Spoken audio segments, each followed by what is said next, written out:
Now at 5 and streaming on crossroadstoday.com, jury selection is underway in a murder case that has captured the community's attention. Plus, a Victoria College alum battles a court order stopping the publication of her tell-all book on an International Honor Society. And Victoria County Commissioners get an update on activity out of the Victoria Regional Airport. Find out how numbers compare to last year's. Hope you enjoyed that lovely weather, nice and cool. Today's high barely in the 70s. It'll be fairly nice most of this week, but we'll eventually get back to the 80s. We'll talk about that coming up. A new book vending machine at a local elementary is turning the page on promoting a love for reading. You're watching 25 News Now at 5. Good afternoon and thanks for being with us. I'm Shawa Currie. A jury is being seated in Matagorda County to decide the fate of a man charged with murder. Fernando Acosta Jr. is accused of murdering Amanda Johnson almost 4 years ago to the day. 25 News Now reporter Ray Mosley was in the courtroom today and has more. Fernando Acosta Jr. was not in court today. We saw 92 people show up for jury selection, and 30 of those people were excused due to various hardships. They were unable to commit to this murder trial, which could take up to 2 weeks. Tuesday, the people not excused will return as jury selection continues. Prosecutors say that on April 17, 2021, Fernando Acosta Jr. murdered Amanda Johnson, who was found in a burned-out SUV in Midfield. The potential jurors will be expected back here Tuesday at 8:30 a.m. Reporting from Matagorda County, Ray Mosley, KAVU TV, 25 News Now. And here's a recap of the timeline in this case. On April 16th, 2021, Amanda Johnson was reported missing from Victoria. The next day, she was found murdered in a burned vehicle on a rural Matagorda County road. The suspect in the case, Fernando Acosta Jr., was indicted on June 21st, 2021. Then a judge denied his request for a bond reduction a few weeks later in July. Several trial dates were reset, including in November 2023, February 2024, and May 2024. Then, almost 4 years to the day, the trial started today with jury selection. Just days after a deadly stabbing at a North Texas track meet, student athletes returned to Little Elm High School to finish the event, this time with tight security. Frisco ISD brought in extra police, security inside the stadium, and metal detectors at the entrance. Meanwhile, the activist group Next Generation Action Network is calling for a deeper investigation into the stabbing involving 17-year-olds Carmelo Anthony and Austin Metcalf. They say some students and coaches have not been contacted by police, and the Anthony family has received racially motivated threats. Frisco police say they are open to meeting with the group and may interview more witnesses. A Victoria woman has begun a legal battle against a collegiate organization she claims is limiting her freedom of speech. 25 News Now reporter Trenton Whiting joins us now with details on her impending court date. Trenton? Thanks, Shauna. Victoria College alum Toni Merrick is fighting a temporary restraining order, stopping her from publishing an expose book on the Phi Theta Kappa Honor Society, a group she held a leadership position with. The Victoria District Court passed the injunction on March 26th, ordering Merrick to halt publication of her book titled Saving PTK, The Whistleblower's Fight for Truth and Change. PTK claims the book likely contains confidential information. The court says Merrick will have to give the group a copy of the book for review in case they want to file more suits blocking specific pieces of information. Merrick started a petition that now has over 17,000 signatures and even received support on social media from the Freedom of the Press Foundation. A response by Merrick's legal counsel claims they won't be giving anyone a copy for review and that the TRO issued by the court is unconstitutional. They say it's an unlawful and unprecedented prior restraint, limiting Merrick's ability to report on information they claim was legally obtained. Merrick initially planned to publish the book on April 3rd, the start of Phi Theta Kappa's national convention in Kansas City. Merrick's legal counsel is looking to have the order thrown out on the basis of limiting her free speech. The court is holding a hearing tomorrow to decide on Merrick's argument. Shauna, back to you. Thank you, Trenton. Well, ticket sales and improvements at the Victoria Regional Airport are soaring. Last month, Victoria Regional had 1,363 enplanements, which is higher than the 1,043 a year ago. An enplanement is someone flying out of the Victoria Regional Airport to another destination. Despite a few setbacks, the runway and taxiway upgrade is on schedule. Airport manager Lenny Lerna says so far, April's enplanement numbers have already exceeded the numbers from April of 2024. Well, it was a beautiful start to the week, but will this weather continue for us throughout the week? Let's go over to Mac Perez for a first look at the forecast. Mac, what are we expecting? Well, it's a very nice week for us. Of course, you see the north wind. That's the reason for it. That brings us the cooler air and the lower humidities. Very comfortable today in the 70s. Can you believe it? That feels more like springtime. That ridge of high pressure will be over us for at least 3 or 4 days, and that's going to give us a continuation of this lovely stuff. What about the weekend and beyond that? Well, we'll take a look at that coming up in just a few minutes. Shauna, back to you. Alabama's seafood capital in the Gulf Coast is welcoming President Donald Trump's tariffs. The mayor of Bayou La Batre praised Trump's move last week. In a letter, Mayor Henry Barnes said the shrimp industry has been decimated by cheap foreign imports. He even wrote the president after the election, stating the city is dying because of low or non-existent tariffs on imported shrimp. The mayor estimates tax revenue for the city has been down 40%. It's a domino effect. It's not just the guys on the shrimp boat. It's guys on the shrimp boat. That's 4 people, that's 4 families. You got the processing plants that hire anywhere from 40 to 60 people. That's 40 to 60 families depending on it. You got the trucking industry.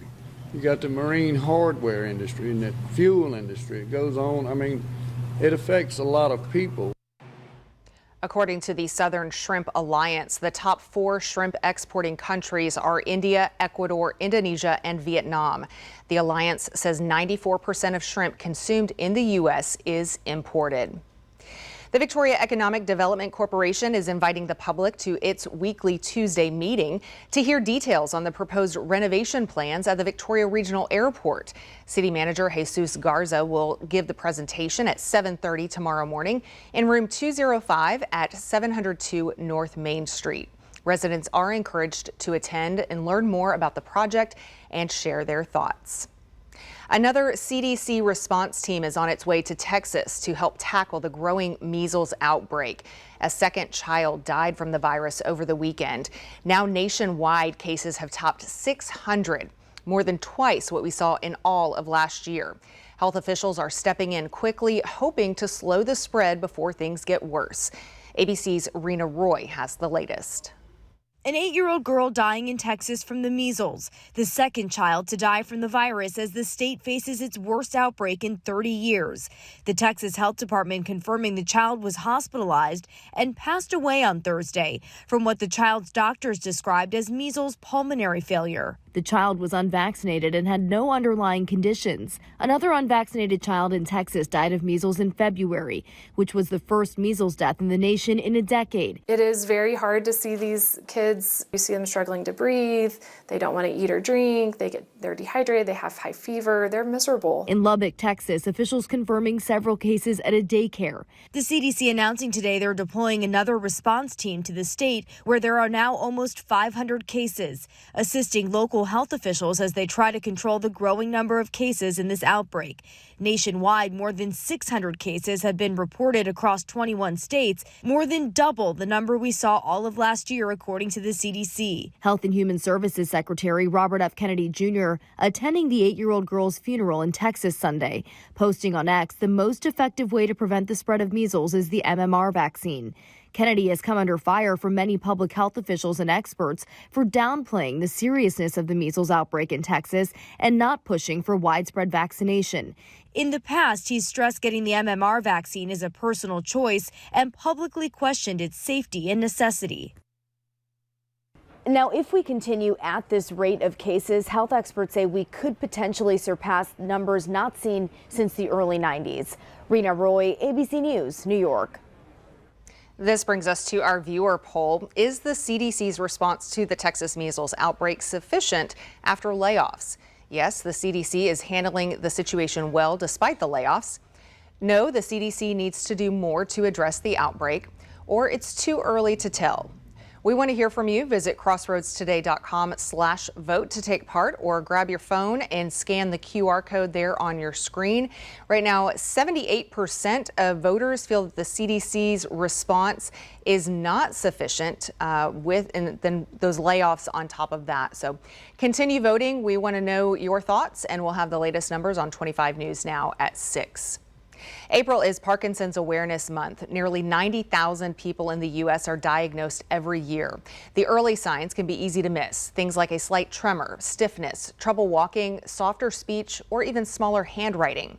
Some people also notice dizziness, sleep issues, or a loss of smell. It usually starts on one side of the body and gets worse over time. There's no cure yet, but early diagnosis and regular exercise can help slow it down.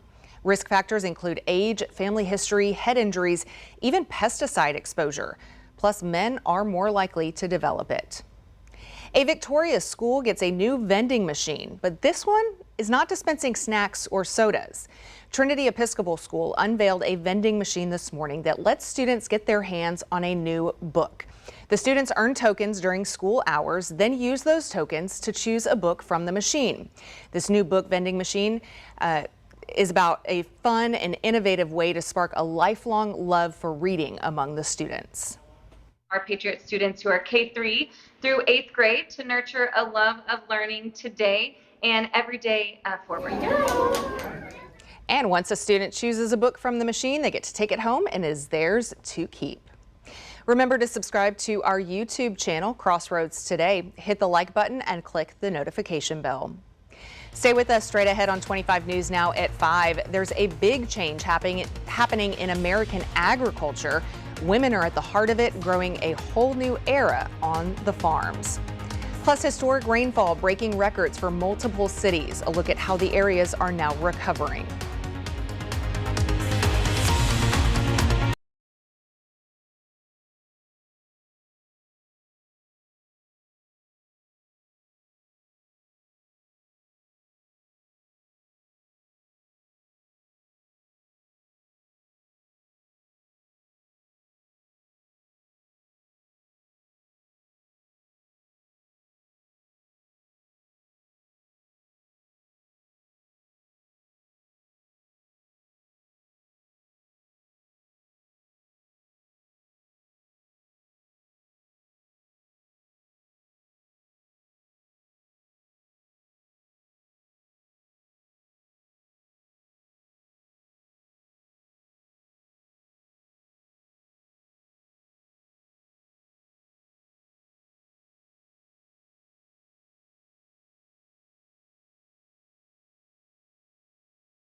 There's a notable shift in American agriculture. Women now make up over a third of U.S. farmers, a growth that's been steadily increasing since 2002. According to the USDA, the number of female farmers has surged, with more than 1.2 million women now in the industry.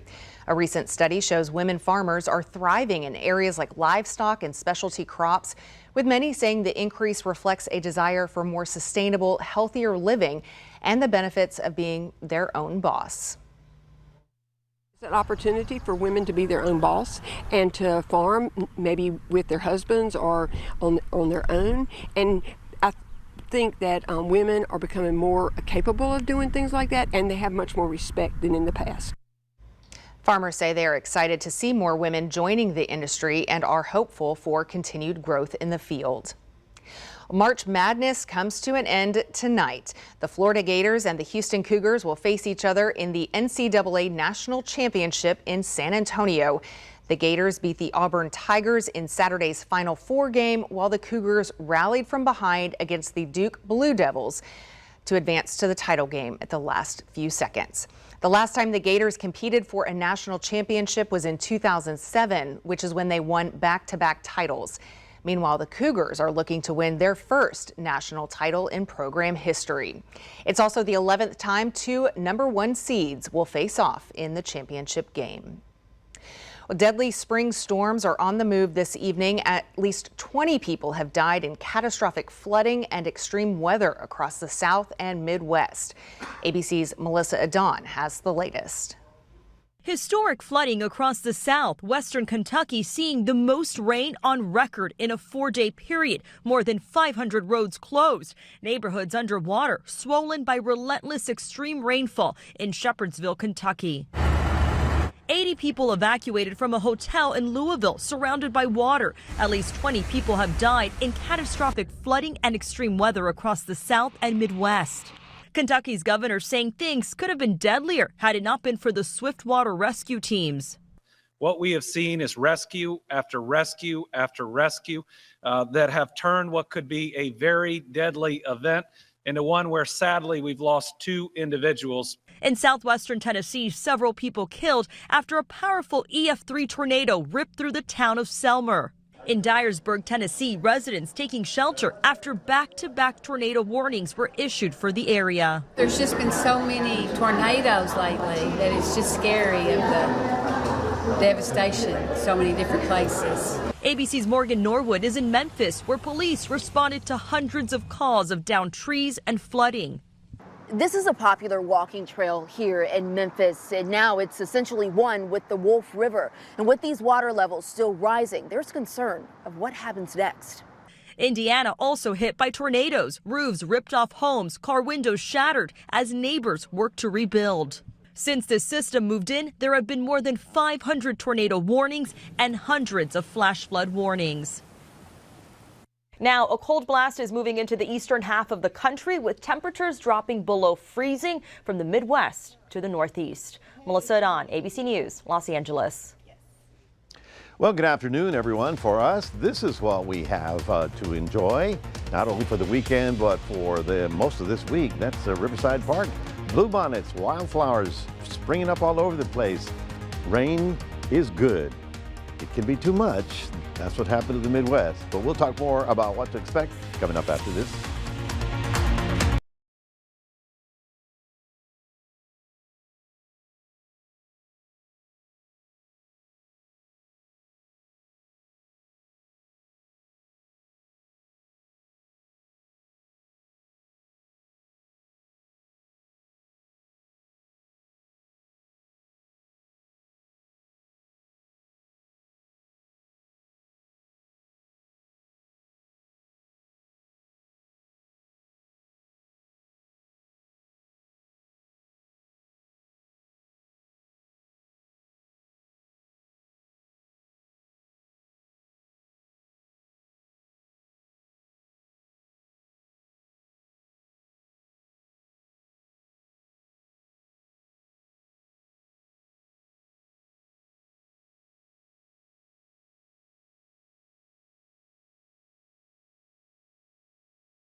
Well, I want you to get out there and enjoy this cool weather because it may be the end of it. This may be the last time we see 70-degree temperatures and daytime highs. 71 is our current temperature, and that is, of course, courtesy of the sunshine. That was our high temperature today.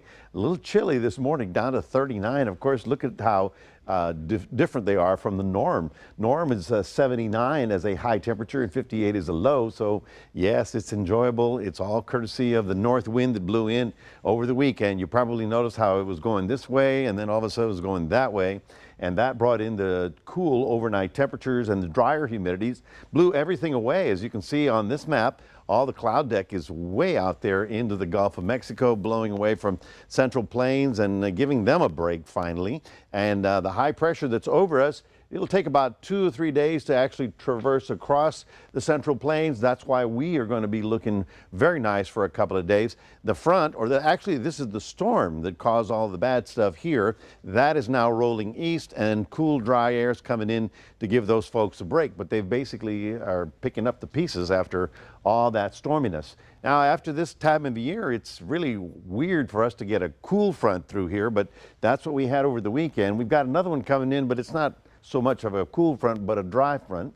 Look at our temperatures tomorrow, Tuesday, Wednesday, Thursday, back to the 80s. And then a little front comes in for Friday to actually continue this cool, dry air. So through 7 days, we've got no concern of any kind of precipitation around here.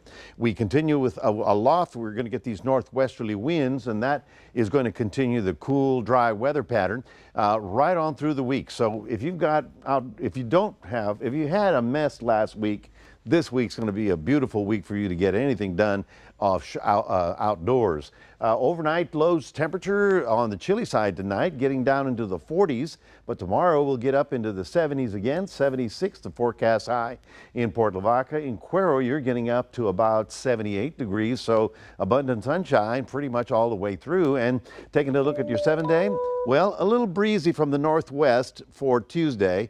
But the winds will be dying down by the time we get to Wednesday. In fact, they'll return back to the south by the time we get to Thursday, just in time for that little weak front. So no complaints there. And then the weekend is looking spectacular right now with temperatures in the comfortable range in the mid-80s.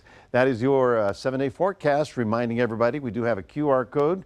We'd love for you to scan that, put Crossroads Today on your phone. Shauna, back to you. Still to come on 25 News Now at 5, a roller coaster day on Wall Street after new tariff turmoil. We'll get reaction in Washington and the impact on the stock market.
Another volatile day on Wall Street as investors try to decipher how the Trump administration's tariff policy will affect the U.S. and global economies long term.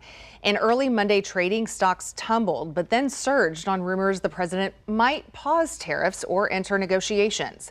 Here are the day's closing numbers. The Dow lost 349 points, while the S&P 500 finished slightly down, and the Nasdaq saw a small gain by the closing bell. Oil is down 97 cents to $61.03 per barrel. And now to the fallout from President Trump's sweeping new tariffs. Today, President Trump threatened an additional 50% tariff on China. It comes as the U.S. stock market was in free fall for a third day. ABC's Nicole D'Antonio is in Washington with details. A roller coaster white knuckle day on Wall Street as President Trump doubles down on tariffs. For a third day, the Dow plunging more than 1,000 points at the open. But today it recovered briefly on a false rumor the president might pause the massive tariffs. At the end of trading today, the Dow closed down about 350 points. President Trump questioned about the tariffs and the market turmoil during an Oval Office meeting with Israeli Prime Minister Netanyahu. We're going to have one shot at this, and no other president's going to do this, what I'm doing. And I'll tell you what, it's an honor to do it because we have been just destroyed. The morning started with President Trump posting on social media minutes after the U.S. markets opened, telling investors not to panic and warning Americans not to become what he calls panicans. Then hours later, threatening to increase tariffs against China again if Beijing doesn't remove the retaliatory tariffs it placed on the U.S. If we can make a really fair deal and a good deal for the United States, not a good deal for others, this is America first. But now some of the president's biggest donors and billionaire buddies are turning their backs on Trump's tariffs. JP Morgan Chase CEO Jamie Dimon warning his shareholders of considerable turbulence, writing in a letter that Trump's trade war will likely increase inflation and are causing many to consider a greater probability of a recession. Hedge fund investor and Trump supporter Bill Ackman calling on the president to call a timeout, warning we're heading for a self-induced economic nuclear winter and we should start hunkering down. As markets continue to tank and wealth continues to evaporate and it becomes clear this is pushing the economy into the recession, that'll put enough pressure on lawmakers and policymakers to get it together. Even some conservative lawmakers are now pushing back against the president. Republicans in both the House and the Senate backing a bill to rein in the president's authority to impose tariffs. The White House says President Trump would veto the bill. Nicole D'Antonio, ABC News, Washington. President Trump's tariffs are pushing Apple to rethink its game plan. According to the Wall Street Journal, Apple's looking to ship more iPhones from India to the U.S. to dodge those steep China tariffs. 54% compared to India's 26%. The iPhone is Apple's bread and butter, making up about half its revenue. And investors are getting nervous about how tied it is to China. So now Apple may shift gears and produce around 25 million iPhones in India this year, 15 million of those heading to the U.S. Still, that would only cover about half of U.S. demand. Still to come, at the ripe young age of 100, a Galapagos tortoise at the Philadelphia Zoo is proving it's never too late for a first-time mom adventure. This week, President Trump's trade war, how the markets are responding, what it means for prices on everything, and your money. World News Tonight with David Muir is America's most watched newscast.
Galapagos tortoise at the Philadelphia Zoo just became a first-time mom at the young age of about 100 years old. She's officially the oldest first-time mom of her species, and yep, Dad Abruzzo is also pushing a century. So far, 4 tiny hatchlings have arrived with more eggs under watch. They are believed to be female and will make their public debut later this month. These tortoises are critically endangered, so every new baby really is a big win and a celebration for them at the zoo, for the species, and for adorable century-old love story between mom and dad. A century-old love story, you know, that's middle age for them. They last a whole lot longer than we do. You can't put it in human years, okay? They get so big, too. They're They're spring fun chickens. to watch, yeah. And to think they've been around for hundreds of years. I mean, well, obviously. Darwin was in the Galapagos, and he saw them there. So obviously they do. Isn't that where we had the story about the old geckos? I think so. Or they were some kind of tagged lizards. 100 years ago, Yeah. and they're still there. Well, folks, we've got some gorgeous weather to enjoy. I hope you get out there. It'll be a nice, cool, crisp evening, low humidities, no significant wind for today and tomorrow, but by the end of tomorrow, which is Tuesday, actually by Wednesday, we'll start seeing a return of the sea breeze, and it may be a little breezy for a couple of days, but nothing significant like we had last week, 40-mile-an-hour winds. And as we get to the weekend, boy, things are looking very nice. So it's perfect time for spring break. What do you think? Shall we take a spring break? I don't mind. I'm ready. All right, so a little cool in the morning, maybe a light jacket, and then Yeah. nice by the afternoon. Oh, it'll warm up nicely with the sunshine. All right, perfect weather. Well, thanks for joining us. We'll see you back here at 6.